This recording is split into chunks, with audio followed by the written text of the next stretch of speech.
he can help back up any particular updates that that I haven't been brought up to speed on. But I'm excited to be back as Chief Climate Officer overseeing the EEOS cabinet. As some folks may remember, I was the Chief of Environment, Energy, and Open Space from 2012 to 2015 under Mayor Menino and then Mayor Walsh. And my personal background is in public policy and international relations with a focus on the environment, both the horizontal and vertical environment, and both predominantly from an urban context. And my postgraduate work was in business and sustainable enterprise, and have spent most of my career in the private, public, and nonprofit sectors with a focus on sustainability and climate action. I grew up in Newton, so coming into Boston, throughout my youth, and moved back to Boston after graduate school in 2008, and have been located in the South End ever since. So from my standpoint, this is one of the remits that I'm really excited about in terms of open space and parks. It is part and parcel to how people experience and live in the city and find joy and sustainability. Obviously the Boston Park system and our broader strategy on open space is nationally and globally renowned. And so to be a steward of this system and help support Boston Parks and Rec and our overall open space strategy is really exciting. In my first tour back in 2012, some of the things that I'm reflecting on and jumping into this role again. One, I did participate in the open space plan update back, I think it was in 2013, with a real emphasis on equity of access, on making sure that we had high quality parks in a walking distance from as high a percentage of the city as possible, with a growing focus on making sure that it wasn't just open space, but it was canopy coverage and recreation access, and making sure that we were addressing environmental justice and climate justice issues. And that included not only sort of our parks, but also our street trees. And as folks on this call likely know, but as the average Bostonian probably doesn't, the Parks and Rec Department is responsible for the health and vitality of street trees throughout the city. And that's some of our most challenging environmental work, is keeping them healthy. In terms of projects at that time that I had the privilege of working on, one was the Muddy River restoration, which was a massive undertaking of both dredging that to make sure it could deal with impending floods, and obviously was designed to or motivated by the two major floods in the 1990s, but really looking towards future climate change, and then bringing back sort of that vital resource in the neighborhood. And now there is this connectivity where folks were there 25, 30 years ago, it was not nearly the place it was to be in terms of crossing the Muddy River there. Menino Playground is one of the successes, I think, in terms of the quick action of being able to deliver that in Charlestown, and finding an opportunity to do something very different. And if folks remember, it was the first prioritized access in terms of accessibility playgrounds anywhere in Boston. It's one of my favorite places to bring my kids. And then lastly, working with the Boston Harbor Islands Partnership, and finalizing their capital program on really bringing the islands to full fruition, and then encouraging folks to access it. It is truly a gem of a resource to all of Boston citizens. Is hopefully one of the most accessible urban national parks anywhere in the country, and a very creative partnership in how it is overseen. So those are some of the highlights of my time in office from 12 to 15. Since then, in terms of what I've been doing, I had the privilege of running the East Coast operations for a company called Arup. We're a global design, or they are a global design, engineering, and consulting firm in the built environment. I led our offices in Boston, New York, New Jersey, DC, and Chicago, with some work in Boston around civil and planning associated with open space and resilience in particular. So had the opportunity to work on Copley Plaza, City Hall Plaza, which was great to see come to fruition. My office, if folks don't know, overlooks the playground on City Hall Plaza, which is just it is busy every hour of the day, and is a phenomenal asset for the downtown. And then the Franklin Park action plan, we did some mobility and transportation consulting early on that a number of years ago. More regionally, the Mystic River climate vulnerability assessment, and making sure we are looking at our climate risk from an ecosystem-based approach. It does not respect municipal boundaries, and how do we look at our rivers and open space wholesale and collectively in terms of climate risk, and then come up with the right strategies for addressing. And then more regionally, a lot of work around urban heat island, and I think our approach to canopy coverage and street trees is really important in Boston. And lastly, the Providence riverfront is getting a massive update. People may have seen in the Globe some of the challenges of water fire. There is a plan, and there's a funding stream to bring that phenomenal asset in Providence up to current climate resilient standards. Folks down there during king tides know it floods today, and it is a phenomenal jewel for the city of Providence to our south. So that's where I've been the last 9 years or so, and some of the highlights around open space. I am fully cognizant of coming back at a time with just phenomenal attention and progress within open space writ large and Parks and Rec in general. Particularly excited, as I mentioned, canopy coverage and urban forestry was a growing priority during my first tour duty. To come back and see a fully staffed urban forestry division in the city is excellent. And having under Mayor Wu's leadership and prioritization, expanding that team from 4 to 16 folks this year is just absolutely critical in our ability to grow and maintain phenomenal urban forests. Successfully partnered with the Environment Department and Power Corps to go after and receive over a $10 million grant from the U.S. Forest Service to support our urban forestry and tree care and expand our canopy coverage, as well as invest in local green jobs and continuing to make that connectivity really important. Lots of new and renovated park openings, throughout the city. Hopefully, folks are getting those invites. We'll get a bunch more scheduled later this summer and in the fall. Lots of activity in terms of use of the parks this past year. We've hosted over 1,000 youth at free sports camps in Roxbury, Mattapan, East Boston, Dorchester. Great partnerships on events. We're hosting over 170 events, and engaging tens of thousands of Bostonians. This is the absolute busy season for Ryan and his team in terms of events, and we appreciate everybody's help in making them successful. And then some successful partnerships, and I think folks on this call greatly appreciate your partnerships and doing what we can do. One new one that I just thought was particularly creative and sort of an example of I think where we want to go. The partnership with Emerson College and Trillium Brewing and El Barrio Taqueria for the Uncommon Stage on Boston Common. The idea of bringing obviously beverages and food, and entertainment to our open space to encourage people to use it in different ways. I think we want our parks to be used in all reasonable hours, in very positive ways. So I think you're going to see much more openness and exploration of how do we bring food and beverage to our parks. In terms of goals for the upcoming fiscal year, fully staffing the new positions in design and construction, so we can continue to make progress on a backlog of capital projects and important new investments. Obviously, creating the additional positions with the Franklin Park maintenance team, including a dedicated park administrator as a top priority. And then beginning the implementation of the Franklin Park Action Plan and the Boston Common Master Plan. On those two critical assets, obviously cognizant we are approaching our 400th birthday and wanting those phenomenal assets in state-of-the-art shape.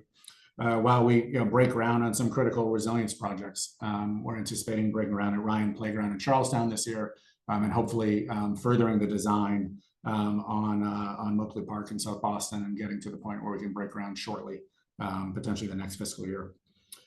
So those are some of the highlights looking forward, and recent highlights currently. Just in terms of direction of travel and my philosophy.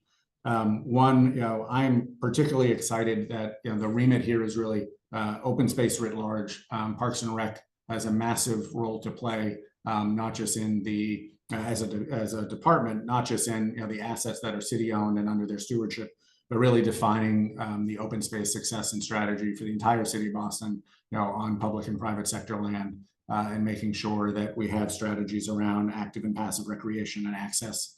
In all honesty, the average citizen or resident or visitor of Boston doesn't know when they're in a green space or on a playground or on a ball field, who owns it, or on a beach. And I think, we want to be stewards of that. We obviously have more direct control over the O&M of the things we own, but, setting that vision of what success looks like and working our best to get there. And then lastly, that's part of the remit of my new defined role of Chief Climate Officer for the City of Boston.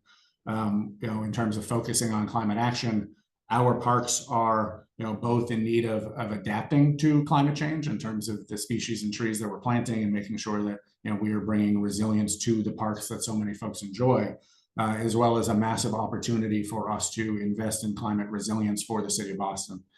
Be it making sure we are fully embedding and implementing our urban forestry plan, and bringing canopy coverage to environmental justice neighborhoods that have lacked that for decades, to utilizing some of our open space parks along shorelines, to make sure we're simultaneously investing in climate resilient solutions as protection barriers for the neighborhoods behind them. So greatly looking forward to working with Ryan and Liza and the team, so that open space and Parks and Rec in particular are fundamental to our climate resilience future. So with that, I will take a break, and I'll say that it is great to be here with you. I'll once again extend my thanks to you all for joining. Our first call was on historic preservation. We went full on to a few minutes after 7, but I'd love to hear from you, and it's not just sort of questions, but things that you want to highlight as things that we should be prioritizing, things that you're particularly excited about that we're doing, things that you want us to do more of, want us to do less of, and again, thank you for joining us on a gorgeous Thursday late afternoon. Thanks, Brian. We're so happy to have you on board. So now we're going to open the floor up for questions and comments. Please just use the raise your hand feature and or type your questions in the chat box, and we'll address your comments in the order they are received.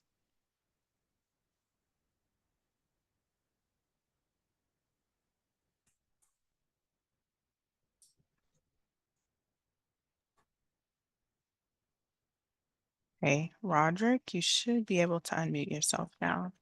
Good afternoon, or should I say good evening. So I'm curious, who's responsible for the trees?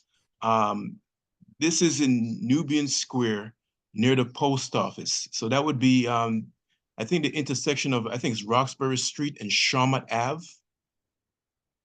Who's responsible for the maintenance of that area? Because those things are overgrown, extending over onto the sidewalk. I couldn't give a specific response to that without sort of seeing it on a map, because there is a lot of nuance of who's responsible for what trees. I don't know, Ryan, if you're aware of that particular location.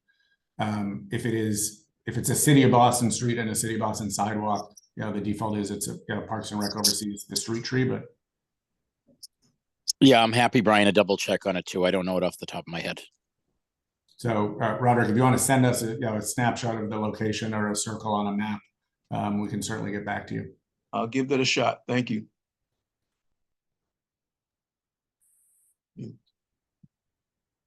And I would just say, while folks are coming up with questions, I won't cold call my friends. I do see Christine Poff on the screen. It's great to see you, Christine. To George's question, certainly Urban Wilds is that's one of the more unique assets that the City of Boston has that other cities don't. Is just a massive amount of land available in an Urban Wilds category. I think thinking through the strategies of connectivity and access and making sure that is valued is really important and needed in EJ communities and throughout Boston. Oh, good, Christine, I encourage you. All right. Yeah, well, you called me out, Brian. I gotta talk. But first, I just want to say, just because you're overseeing parks and Ryan's on, that Ryan and his team have been amazing to work with. It's just been an incredible run for us. And, I remember years ago when I first started with the Franklin Park Coalition, which is now like almost 25 years ago, it was just a whole different scene and much more difficult. And so I just want to, applaud Ryan and his folks. It's been really fabulous. And we're also just really excited with all the things that Mayor Wu has recognized for Franklin Park. And you mentioned so many of them. I was thrilled to hear you comment on the transportation part of the action plan, because it's actually, we wish you had been contracted with to do more. We feel like it's the one kind of gap that, and the White Stadium project is helping to, and this is getting in the weeds and all these other people on, except for Marie-Claire Dumornay, who's our Franklin Park Coalition secretary, who's on with me tonight. But I do think that the road going through Franklin Park, just, and the traffic and the transportation and the parking with the zoo and all the other competing interests, and maybe this is true for some other parks, but it really, we're hoping that the White Stadium project will help give some models and sort of ideas and suggestions for how to manage traffic and parking in Franklin Park. And we'd love to see what is happening across the city with the better bike lanes and the speed bumps and traffic controls managed in Franklin Park. It's like the one place where you can still speed. Nowhere else in my neighborhood or anywhere can you speed anymore, the neighborhoods that I'm in, because of the speed hump. So would love that. That's my one request or a bit of advocacy. Would love to see that tackled at some point. But we're so excited about the Overlook ruins and the bear cages. And, you know, the White Stadium project, the city's been amazing to work with. And we're still cautious and nervous about it because it's a huge project for a park, but we think it's going to be awesome when it all shakes out and when the process is finished. So thank you. No, I greatly appreciate that, Christine. And, It's great you're back, Brian. It's so exciting. No, it's fun to be back. Coming back. I mean, part of my excitement of coming back is just knowing the, you know, the partnership groups, you know, and the people like yourself that I get to work with, because, you know, we in City Hall, you know, are only as successful as the relationships and partnerships we have with friends groups and stakeholders. And it's amazing how much we can get done in Boston, given such an activated community and citizenry. To your point on transportation access, I totally take that to heart. It is clearly, you know, a focus priority for Franklin Park. But it's a broader issue as well in terms of, you know, access to all of our open space in both passive and active recreation. You know, and it's easy enough to sort of draw on a map and say we have a great system, and, you know, people are theoretically within a 5 or 10 or 15-minute walk of open space.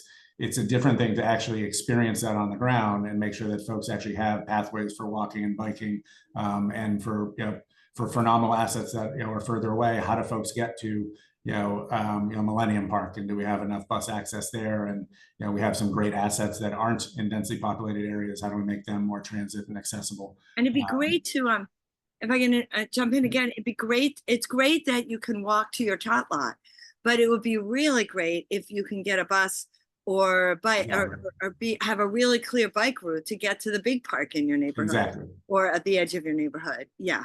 No, I think that's absolutely right. And obviously, as you know, we have some say on MBTA bus locations and where stops are. We have, much more say in terms of where we can put in bike lanes and, you know, find access for folks, and, you know, a bit more say in parking. But and 20 years ago, the MBTA would not come to a meeting where BTD was at the table, and maybe that can change.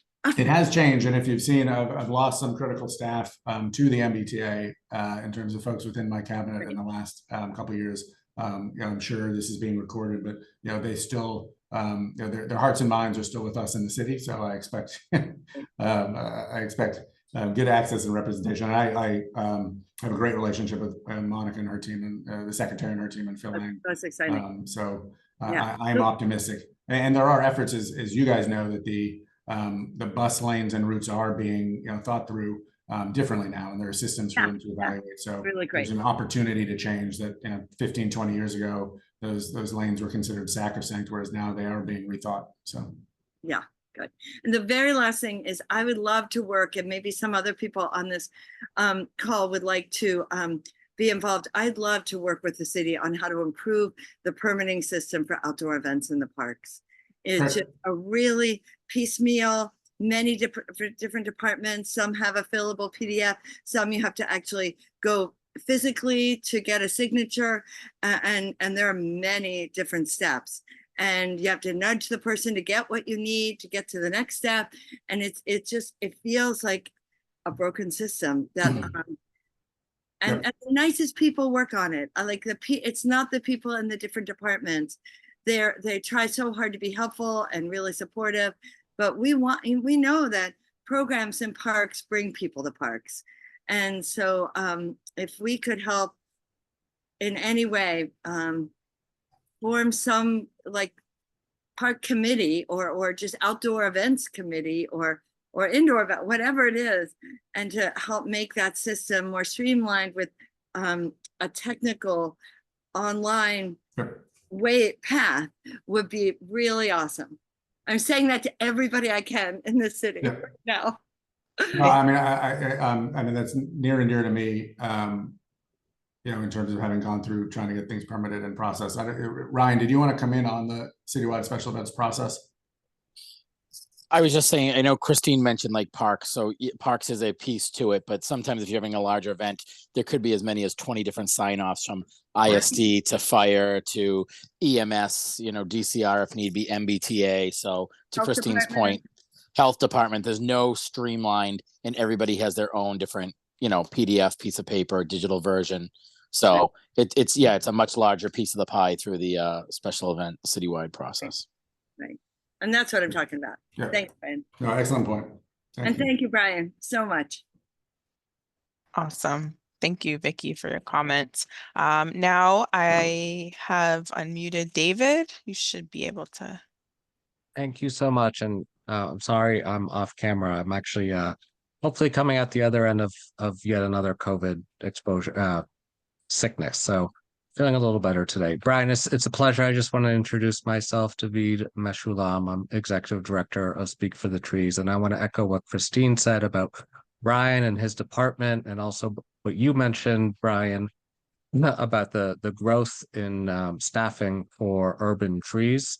And Ryan has put together a remarkable team of arborists and a fantastic director of urban forestry. And it's just been a real pleasure to partner with that staff on projects. And I hope as Ryan continues to sort of hire additional staff, there could be additional opportunities for partnership. There's a lot of interest, as people here on the call know, in urban forestry, whether it's coming from the city, the state, or the federal government.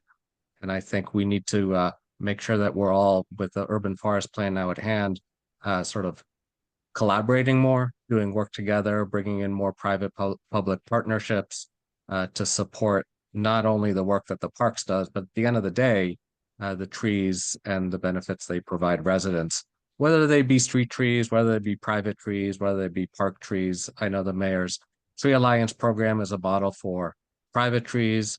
I think there's a ton of opportunity to really engage further with residents on how to care for trees, how to advocate for trees, and things like that. So thank you. I'm excited to be working with you, and welcome back. Great. Thank you, David. Me too. Excited to work with you.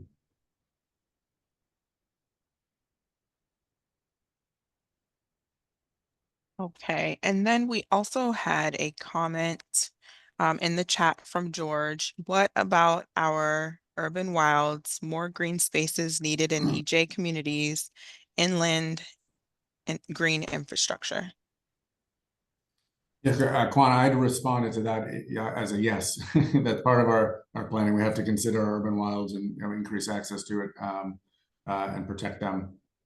So thank you, George, for raising. I think Catherine was next. Hi, thank you.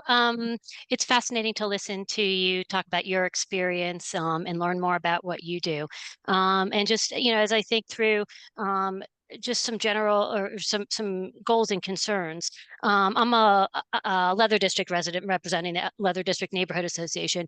Technically, we're not an environmental justice neighborhood, but we are with Chinatown. We deal with a lot of the same issues. I'm actually working on a park space in Chinatown right now, and we're really hopeful of making some improvements at the Reggie Wong Park there. But one of the things that we've come up against over and over and over again is the limitations for even putting a tree. And you nod your head like you might understand what I'm talking about, but the infrastructure, the urban infrastructure, we're up against it everywhere. Whether it's the roads, whether it's the underground, steam pipes, whether it's you know, the gas lines. There are just so many things that interfere. And so there are lots of conversations that I think we will want to have with you following up. But overall, looking at how do you have those broad conversations with all the different departments and all the different, you know, shareholders and how do you bring people together in terms of the communication you know that needs to happen for really anything to be done effectively? Sure. Yeah, it's a great question. So a couple of responses. One, so without a doubt, you know, open space, creating new open space and new, you know, green infrastructure in the downtown core is even more challenging given the density and, you know, and the competing interest for, you know, that terra firma below grade. One thing that is new, you know, upon my return here is, you know, we have a director of green infrastructure in the streets cabinet, Kate England, and a focus on how do we bring, you know, how do we address those concerns that you're raising, Catherine, and bring green infrastructure in ways and coordinate across the cabinets that are responsible. You know, as I mentioned, you know, Parks and Rec is responsible for the street tree in that pit, but, you know, Public Works is responsible more broadly for the sidewalk and the dirt around it. And then obviously the utility is responsible for their lines that may be adjacent or going underneath it. Boston Water and Sewer Commission is responsible for, you know, their stormwater conveyance. So having that role to sort of feature around green infrastructure provides one element as we're sort of redoing streets to, you know, be able to understand where can we add green infrastructure. And then we are, as was announced with sort of my appointment, we're creating a climate cabinet within the city to be able to, you know, bring together those that are most responsible for, at the cabinet level and cabinet chief level, most responsible for climate policy and implementation externally. So not, you know, within city government in terms of what we own, but, you know, externally facing. Will certainly include, you know, Yasha Franklin Hodge, the chief of streets, and Arthur Jemison, the chief of planning, you know, to be able to provide a venue for, you know, both programmatically large scale initiatives around climate action, of which, you know, green infrastructure and urban open space is clearly one of our focus areas, as well as, you know, triage on particular projects that may have reached some challenging points, and, you know, how do we find success, you know, in particular on ones not only within city control, but that, you know, may have some element of state or federal engagement. So it is, so I hear you, it is certainly a focus of ours, you know, and there are, you know, many aspects of downtown. I think part of what makes me a bit excited is, you know, again, when I look out at what's been done on City Hall Plaza in terms of bringing open space and green and activation and a playground, you know, I can tell you the first time around when I was in City Hall, everybody was saying, you know, no, that can't be done. The infrastructure underneath it won't support it. You know, we have other, you know, the loading won't support it. We got the Scully Square tunnels going underneath it. And eventually, if you don't take no for an answer long enough, you find a path to, you know, yes on something that folks are really excited about. And it is just, and we're only sort of halfway done, but, you know, for folks who haven't been down, City Hall Plaza is so different than it was a couple of years ago. It is a phenomenal place to hang out with water features and shade canopy and a playground, and, you know, great space for events like Donna Summer's birthday party. Great. Next, we have Robert. You should be able to unmute yourself. Hi, thank you. Hi, Brian. I'm from the Leather District as well, and live on Atlantic Avenue across from the bus station. I've been here about 14 years. About every 2 or 3 years, a good portion of all the trees are replaced on the west side of the street.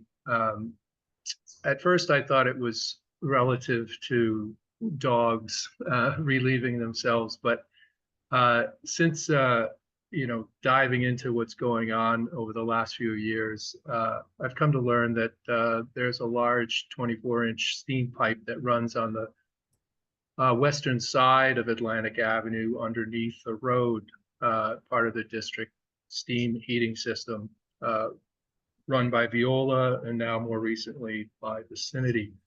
The other day I went out and measured the temperature of the manhole covers in the surrounding roadway on Atlantic Avenue. Those manhole covers are 215 degrees. They radiate heat out onto the roadway 4 or 5 feet away from the manhole covers. I was still taking readings of around 150, 160 degrees. In fact, the roadway on the west side where the steam pipe is measures consistently about 10 degrees hotter than the east side. So this really, in my opinion, is contributing to the urban heat island effect. And are you familiar with the association of this district steam network with the UHI, the Urban Heat Index? I recently saw that I think 8 out of 10 of the cities in the country that have the highest urban heat index readings have these district steam networks. Yeah, I haven't seen any scientific studies evaluating that particular correlation. I can certainly say that, to the more local issues in Boston, urban steam, if it's not well maintained, will cause the ground around it. If insulation has failed, or if you have some failures, and people will see that in the downtown when you see sometimes those yellow smoke, the yellow steam stacks, coming up from an area. That's usually an indication of a place that needs to be fixed. So those are not, in my mind, those are not acceptable in perpetuity. Those are places where then we need to invest in better insulating that infrastructure, because the concept of an insulated thermal grid actually is really important to our ability to decarbonize. We need to address local heating issues like you're mentioning. It's that you're finding in the Leather District, not only for the implications of heat, but the implications of safety and of street trees around them. In addition to issues that I'm sure folks on this call have raised in terms of natural gas leakages into soil as well, and the impact on street trees there. So we'll certainly take down that location and try to follow up and see what's going on. It is indicative to why street trees are replaced, more often than not. It's a tough environment to be a tree in, given the conditions that they operate in. We're constantly trying to find trees that have a greater likelihood of success, to make it past that 3 or 4 year barrier and grow into some of the larger canopy trees that we really want on the streets. Right. If I may just add another point, a part of this, it's a bit complex, but I began digging into it a little bit more too, because the tap water coming into my building started measuring 100 degrees, which led me to contacting vicinity and seeing that the roadway was literally bubbling, and furthermore contacting Christian Simonelli at the Boston Groundwater Trust, who installed a data logger in a well that's in my neighborhood. And that well water, the groundwater, is consistently measuring since November of 2023, when that logger went in, is 130 to 135 degrees. This is the groundwater. Yeah. So, this is damaging to the city infrastructure, private infrastructure, and to any living organism. And I've talked to Boston Water and Sewer about it, vicinity about it, Councilor Flynn, Representative Mike Lewitz, and I look forward to talking to you some more about this subject, because I think it's something that needs to be addressed, particularly with the climate. And I have got a professor from Northwestern who's very interested in doing a whole study on the city of Austin and urban heat islands. And I'd love to have your assistance in getting him here to do this study and to make us a leader in climate resilience and understanding, and making the moves that need to be made to address this issue. Great. No, I look forward to following up, Robert. Yeah, and at the end, Kawana will share her email address, and we can set up for anybody who's interested. Thank you, Robert. Next, we have Katie. You should be able to unmute yourself. Thank you so much. Hi, Brian. We're so happy to have you back in the city. I'm Katie Moniz. I'm with Fort Point Associates. This meeting event was actually shared with me by a valued client in the Esplanade Association. They apologize they cannot join you because they're at their annual dock party out at a community voting tonight, which continues after this for anyone who might want to stop there after they've been here. My real interest in this discussion really is thinking about all the ways that we're asking our open spaces to work with us from a perspective of climate and community, environmental benefits, and fundamentally the history and the fabric of Boston. My firm's had the opportunity to work with the city at Tenian Beach in Dorchester. And I'm really interested in your thoughts on how we continue to broaden the dialogue between the many different parties, city, state, agencies and departments, neighbors, to make sure that everyone feels like they're coming along in these opportunities and that there's respect for these open spaces, but also growth. And interested to see what your vision is there as you start to shape your cabinet. Yeah, it's a great question. I mean, one, I'd say I'm open to folks' insights and ideas about how we organize, to facilitate that.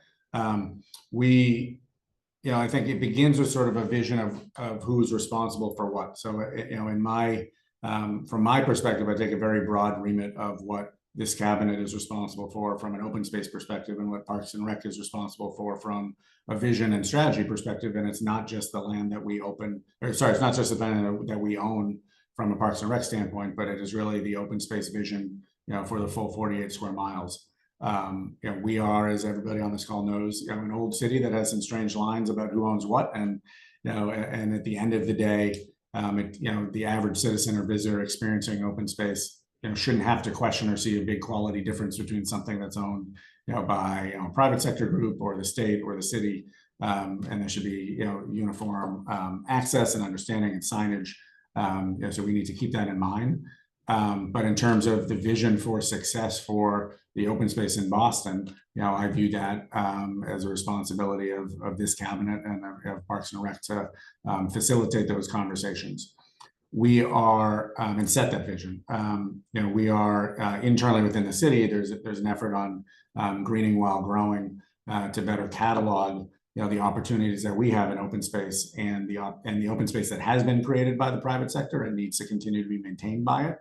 And making sure that we're holding those agreements and partnerships accountable for the delivery of open space goals, be it active or passive, in the neighborhoods, and that we have and that we're fully looking at the strategy for areas and neighborhoods that need more, and being creative about how do we bring that right. And it's not always the Parks and Rec department buying a parcel of land and turning it into a park. It may be doing it through the private sector, maybe encouraging some form of collaboration, and then making sure that we are again managing that going forward.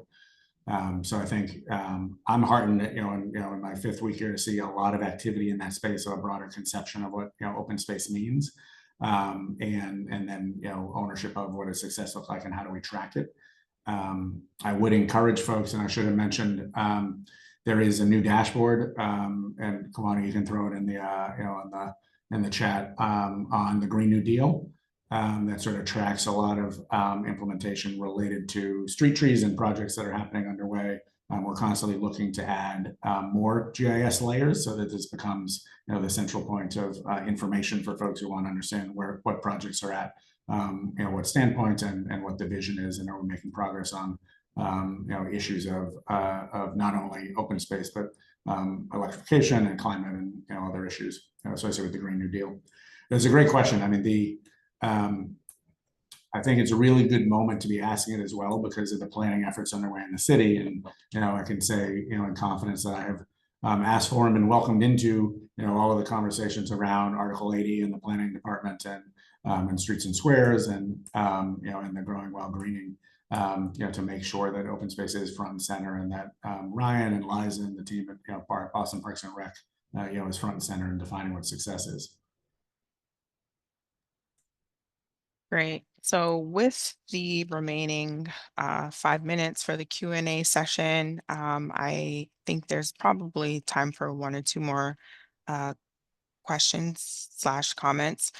We have a comment from Vicky in the chat. She said, What is the city's policy, or does it have one, regarding the use of parks for large informal gatherings at night that presumably are not permitted, but that generate trash and loud music late at night? Also, are pole lights in parks on timers, or do people have access to them to override any timers as the lights are consistently on late? Two great operational questions that I will punt over to Ryan if you're able to answer those.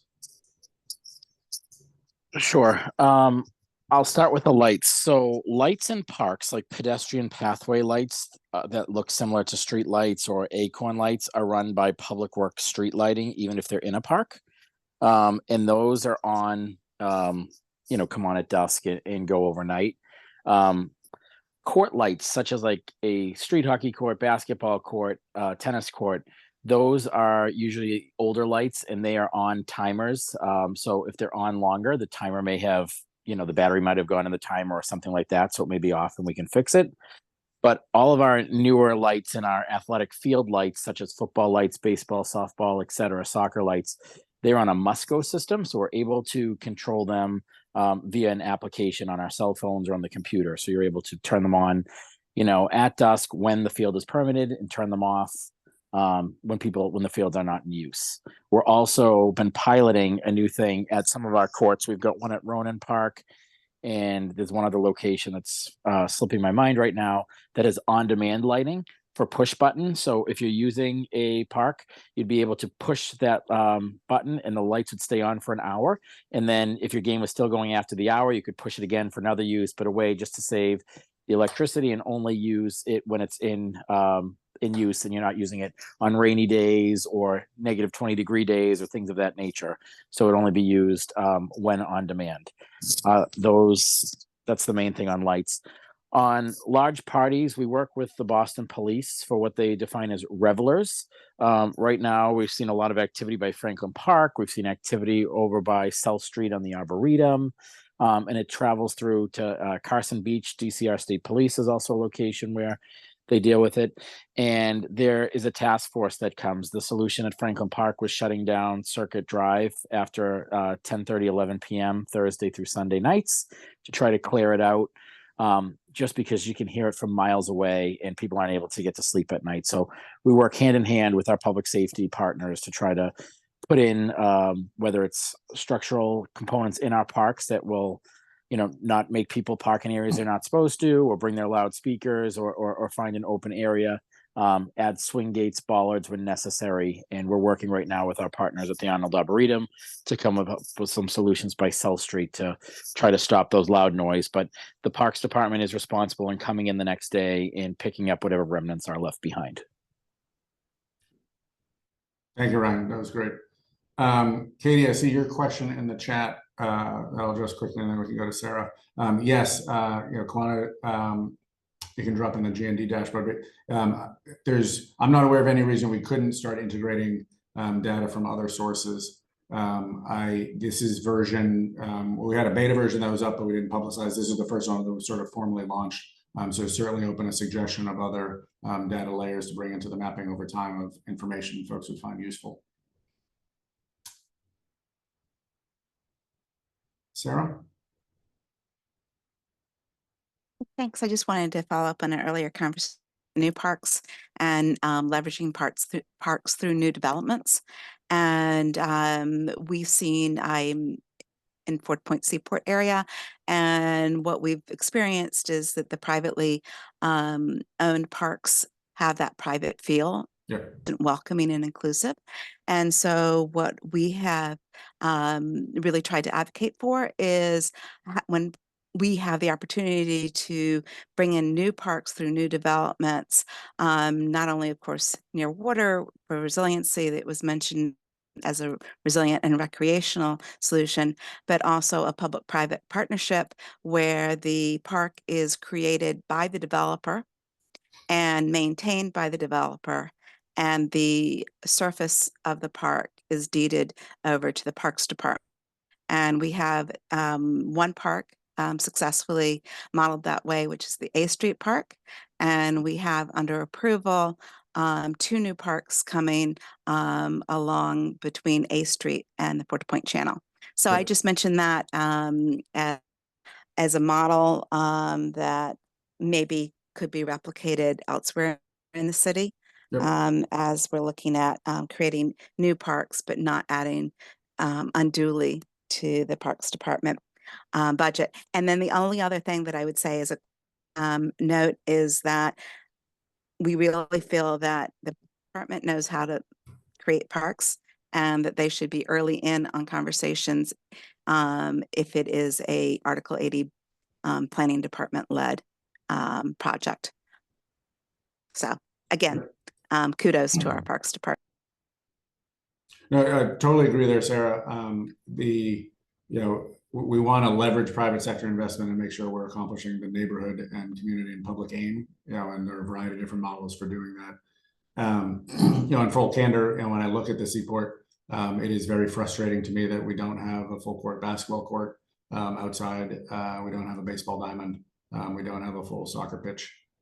So making sure that we have that list of community needs as we build out neighborhoods and evolve neighborhoods, that it is access to different types of active and passive recreation. It needs to be a plan that we're building towards, not a this is what's needed by this particular block, because we need access to full passive and active recreation in all our neighborhoods. Great, thank you. So we have come to the end of our Q&A session. If you have additional comments or We questions. have one more, Kwana. We'll Sure. let Rick close it. And Rick, then we can okay, wrap. awesome. We got one in just under the wire, we'll call it. Okay, Rick, you have the floor. Oh, thank you very much. Sneaking one more in. Yes, thank you for this listening opportunity, the Zoom meeting. Decades ago, I lived in Jamaica Plain, which is a wonderful example of a city's park system. We were surrounded on three sides there with parks, and one major one down the center. And then probably, I don't know, 15 or so much smaller parks scattered throughout the neighborhood. It is a wonderful place. Since then, I now have lived another part of Boston for about 20 years and found a quite different experience along American Legion Highway in Rosendale near Cummings Highway. And it's actually by the Parks Department's maps, much of it is indicated as a park desert. That is, we don't have any parks walkable 10 minutes or whatever it is. Though there's opportunities, some open green space that are privately owned, and a couple that are city owned that are still available for a small park. I'd love to send you a summary of that information. I don't want to open it up now, and have a bit of a dialogue about the opportunities. Great. I look forward to that. Mayla, did you have a quick question? I saw your hand go up before I wrap it up and turn over to Kwana for next steps. Yeah, I've written it in the Q&A, and I didn't think you read it because. Oh, did I miss it? I'm sorry. Right before the gentleman began speaking. So the quick question is, I live next to Malcolm X Park, and we had a lovely path installed and exercise equipment and everything. But the problem is that the lot that is the lower lot at the Shelburne Community Center next to the gym entrance is it's locked unless there's like a soccer or a softball game. So people are going into my private lot that I don't call the tow truck, but they scan the lots. And if you don't have a resident sticker, then the car can get towed away. And so, we're constantly saying, don't park there, you're going to get towed. Getting called a Karen, that wasn't my point. So I want to know who's responsible for unlocking that, and can it be unlocked during the day so that people, they go there early in the morning so they can get in, park their cars, and use all of the features of the park that were installed. Yeah. Great. We will follow up offline on that, Mayla. I believe it's a BCYF Community Center but we'll follow up offline and see what can be done. It is BCYF. They have an upper lot, and this is the lower lot that's right next to, that's actually what the people who are using the park when they're doing softball, soccer, or whatever other activity, those gates are often open. On Sunday mornings, people do use the gym inside and the gates are open. But I'm just seeing if the city can collaborate with Shelburne people. And, you know, the porta potty guy has a key. Somebody. Thank you. All right. Thank you, Mela. Well, thank you everyone for joining us. As Kawana had introduced, the next phase of this is the beginning of sort of the virtual one. I want to get out into the neighborhoods, and meet with folks in person, and tour, in your case, open space and park assets that you guys want to bring attention to. So feel free, as Kawana had noted in the chat, to reach out. And I look forward to seeing folks at openings and events and planning sessions from here on out. Thanks so much, Brian. Thank you. Thank Care, you. everyone. Thank you. Good night. Good night.